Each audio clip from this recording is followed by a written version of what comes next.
Haleluya, setelah beberapa hari tidak muncul di channel YouTube Saifuddin Ibrahim, tetapi dia pernah bilang seperti ini, saudara-saudara, tentang 300 yang harus dihapuskan. Kita dengarkan dulu tausiah dari Nabi YouTube Pendeta Saifuddin Ibrahim. Ini dia, kita dengarkan dulu.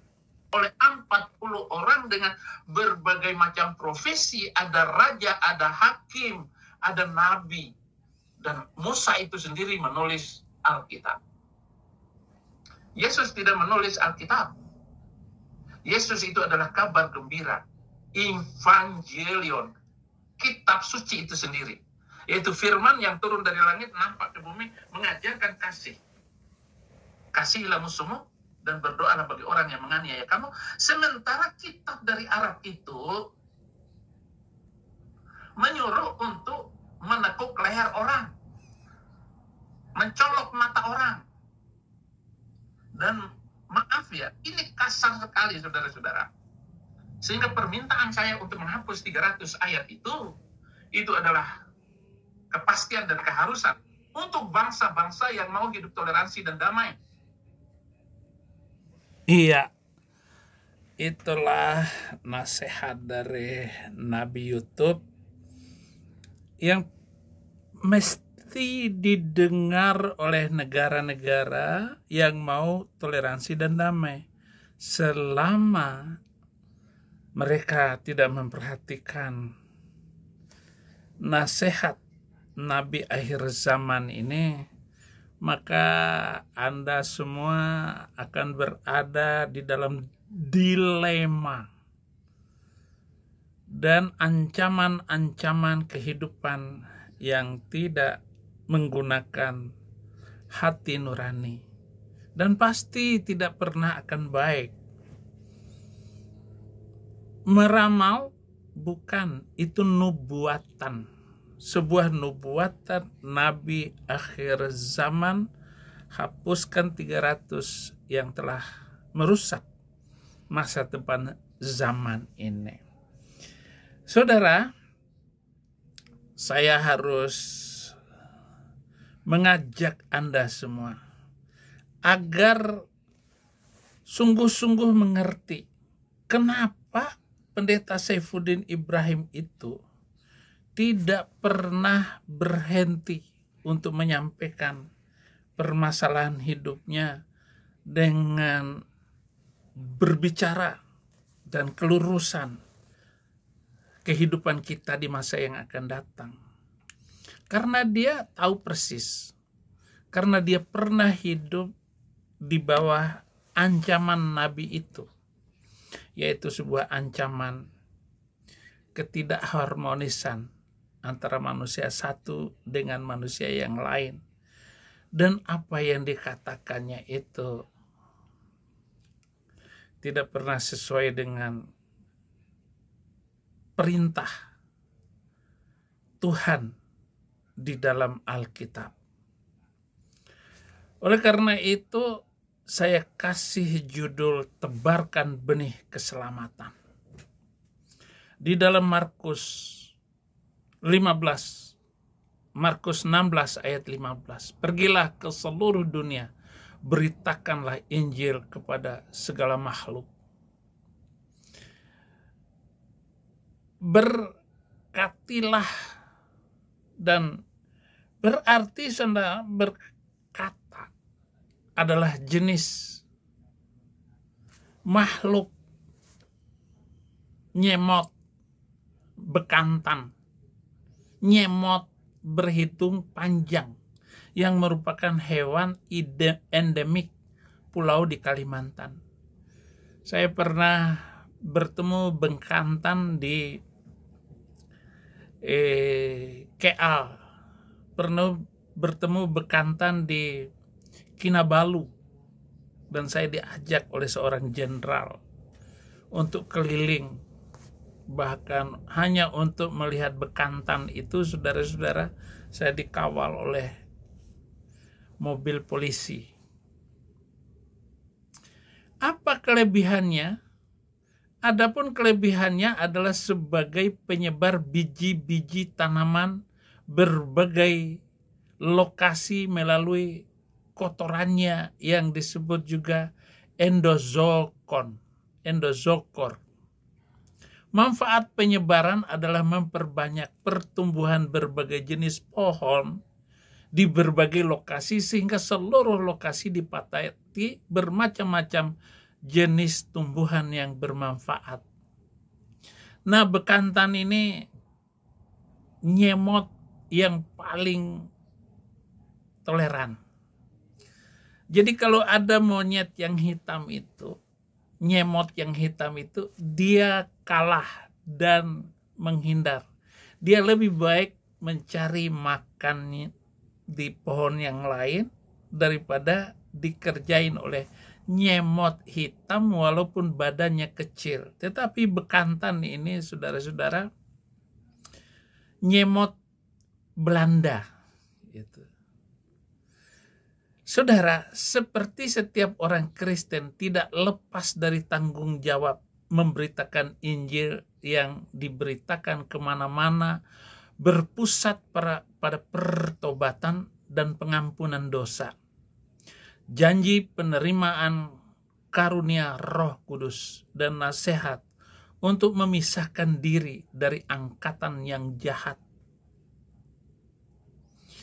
Apakah penginjilan sama dengan berkhutbah? Jika benar, maka akan sulit untuk setiap orang menyelesaikan tugasnya. Tetapi tidaklah demikian, sebab penginjilan bisa dengan banyak cara. Bukan mestinya seperti saya ini. Bukan menginjil juga, belum tentu. Apabila motivasi kita tidak benar sebagai pemberita Injil. Motivasi saya hanya untuk mendatangkan pembayaran dari YouTube atau koin dari TikTok. Enggak selamanya itu. Tetapi penginjilan adalah sesiapapun orang Kristen yang percaya kepada Yesus lewat pembicaraannya, lewat tutur katanya, lewat perbuatannya, lewat tangannya, lewat pendengaran mata, hati, dan seluruh yang dia berikan, full untuk memberitakan Injil. Walaupun dia tidak pandai berbicara, bahwa penginjilan bukan sekedar berkhutbah, tetapi harus kuat bersama Kristus di dalam menghadapi berbagai macam cobaan. Yang pertama, saudara, biarlah kehidupan kita memancarkan iman yang sejati. Matius 5 ayat 16, demikianlah hendaknya terangmu bercahaya di depan orang, supaya mereka melihat perbuatanmu yang baik dan memuliakan Bapakmu yang di sorga. Jadi itu namanya memberitakan Injil. Terang hidupmu itu dilihat semua orang. Yang kedua, setia menyaksikan kebaikan Tuhan. Mazmur 145 ayat 17. Tuhan itu adil dalam segala jalannya dan penuh kasih setia dalam segala perbuatannya. Itulah menginjil. Yang ketiga, ciptakan ruang yang nyaman untuk orang asing duduk bersama. Jadi orang asing harus disayangi, orang asing harus dicintai. Dan saya temukan itu hanya di negeri ini, Amerika Serikat, yang memberikan kesempatan orang datang ke negeri ini untuk berkarya, bekerja. Bahkan tanpa status. Ada orang yang sudah 20 tahun berada di negeri ini tanpa status kewargaan negara. Tetapi negara ini, saudara-saudara, luar biasa. Orang bisa bekerja dan berusaha di negeri ini sambil menunggu anaknya yang memang lahir di sini, mereka jatuh cinta di sini tanpa dideportasi oleh pemerintah setempat. Tetapi memang mereka harus membayar pajak hidupnya di sini, bekerja, menghasilkan jasa, menghasilkan makan dan minum. Yakobus 2 ayat 9. Tetapi jikalau kamu memandang muka kamu berbuat dosa, dan oleh hukum itu menjadi nyata bahwa kamu melakukan pelanggaran. Tetapi negeri ini memberikan kesempatan, walaupun secara hukum negara mereka melanggar, tetapi negeri ini memberikan kenyamanan walaupun orang itu orang asing, tetapi anaknya warga negara. Itu hebatnya kalau punya anak yang lahir di Amerika. 4, apalagi menginjil itu, tebarkan perkataan kasih di segala tempat. Kolose 4 ayat 6, hendaklah kata-katamu senantiasa penuh kasih.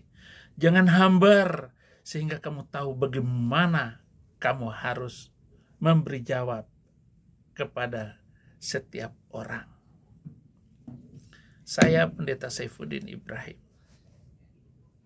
mengabarkan berita sukacita ini kepada kita semua, agar Injil Kristus disebarkan ke seluruh manusia, ke seluruh bangsa, ke seluruh pulau-pulau.